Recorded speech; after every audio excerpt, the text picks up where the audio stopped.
మహాభారతంలో ఒక నగరం గురించి వర్ణన ఉంది. అది సాధారణ నగరం కాదు.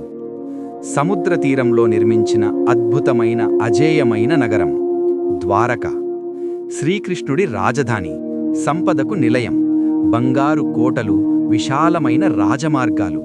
కాని ఒకరోజు ఆ నగరం పూర్తిగా సముద్రంలో కలిసిపోయింది. ఏ గుర్తు కూడా మిగలకుండా అదృశ్యమైంది. ఇది కేవలం పురాణ కథేనా, లేక మనం మరిచిపోయిన నిజ చరిత్రనా? ఈరోజు మనం సముద్రం అడుగునకి దిగుతున్నాం. మహాభారతం ప్రకారం కృష్ణుడు మధురను వదిలి తన ప్రజలను రక్షించడానికి కొత్త నగరాన్ని నిర్మించాడు. సముద్రం మధ్యలో శత్రువులకు అందని కోటగా.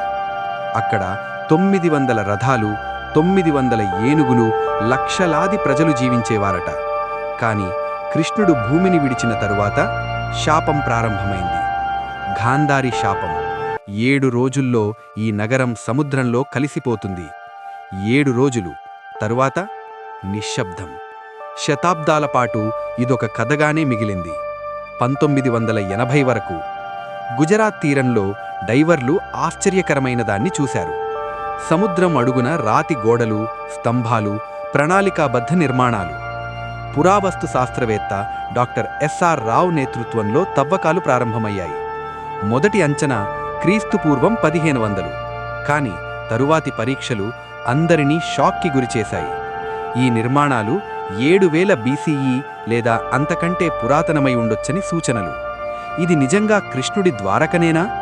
కొంతమంది శాస్త్రవేత్తలు ఇవి సహజ రాతి నిర్మాణాలు మాత్రమే అంటున్నారు. మరికొందరు ఇది ఒక నాగరికతకు స్పష్టమైన ఆధారం అంటున్నారు. 9000 ఏళ్ల క్రితం సముద్ర మట్టాలు తక్కువగా ఉండేవి. అంటే ఇది ఒకప్పుడు భూమిపై ఉన్న నగరమే. 2000లో సోనార్ స్కానింగ్ మరింత స్పష్టమైన చిత్రాన్నిచ్చింది. సూటిగా ఉన్న రోడ్లు, చతురస్ర నిర్మాణాలు. ఇది యాదృచ్ఛికం కాదు, ప్రణాళికాబద్ధ నగర నిర్మాణం. కాని ఇంకా ఒక ప్రశ్న మిగిలే ఉంది. ఇది కృష్ణుడి ద్వారకేనా, లేక అంతకంటే పురాతనమైన నాగరికతనా? సముద్రం ఇంకా తన రహస్యాలను పూర్తిగా బయటపెట్టలేదు. కాని ఒక విషయం మాత్రం స్పష్టం: పురాణాలు ఎప్పుడూ పూర్తిగా కల్పితం కావు. వచ్చే శనివారం సరస్వతీ నది రహస్యం. అది నిజంగా ఉండేదా? హిడెన్ ఇండియా సిరీస్ కోసం సబ్స్క్రైబ్ చేయండి. ప్రతి శనివారం ఒక కొత్త రహస్యం.